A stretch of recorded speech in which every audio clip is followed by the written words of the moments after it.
Hi, Russell. Lovely to talk to you again. It hasn't been all that long, nice to talk to you. Thank you. You've been working so hard, and you've got through your feet and put out this album. It's awesome.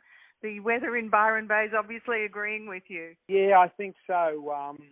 Yeah, and working with Bernard and Nick was really nice as well, and it just gave me a different. I wanted to do something different, and I wanted it to be raw and electric, and they were the two guys that suited it best, and it worked out very well. Yeah. So we'll just backtrack on that a little bit, because for many people may not know Nick DiDia, who was with Bruce Springsteen, Pearl Jam, Powderfinger, and Bernard Fanning, of course, from Powderfinger. How did your relationship with them come about?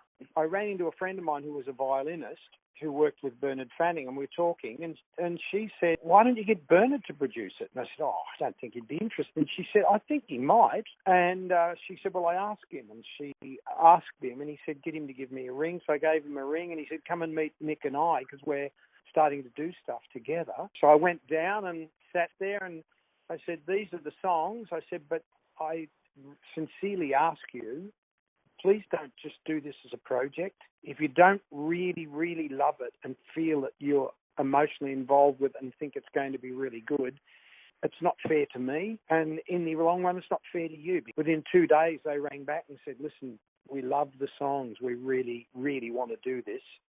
How do you want to do it? Come down. So I went down and I said, I want it raw. I don't want any of the musicians to have the songs for too long. I want them to walk into the studio and be really fresh and be put on the spot to come up with ideas, rather than sitting at home and overthinking things and trying to make things too clever.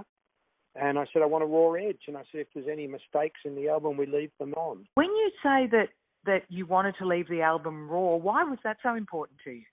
Because I just finished 3 blues albums, and I really like rootsy type of music. My sort of gravitational pull is towards like blues artists like John Lee Hooker, the Rolling Stones, Oasis, that sort of style of music. Some of these songs, if we did them really slick, they would come out slick and poppy. And I don't want that.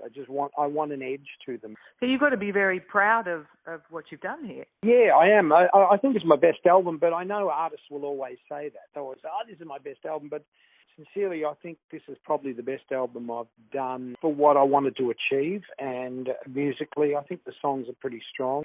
So what comes next for you? You're taking this one out on the road. Do you sit back and rest on your laurels for a while, or is there something in the wind already? I can't do anything now for a while. It's almost like when you write so many songs for an album, it's almost like you wring yourself out like a dish rag, and they all come out, and then you're virtually an empty vessel. And I don't know whether you always get to this point, you think, gee, will I ever write another song again? But what happens eventually, you travel down the road and you get there 3 months, 4 months, and all of a sudden you get a couple of ideas and you write one song. And once you write one song, that dam breaks again, and then it starts to happen again. I sort of wring it all out, and then I just try to keep myself empty like a sponge and soak up things and just listen to albums, listen to people talk, read books, and watch television, and all those things sort of regurgitate eventually. Russell Morris, we can't wait to see you out on the road. Congratulations again with Black and Blue Heart. It's a fabulous album, and you just keep getting better and better with age. It's amazing. Wish we could all do that. Thanks so much for your time today. All the best. Bye. See you later. Bye.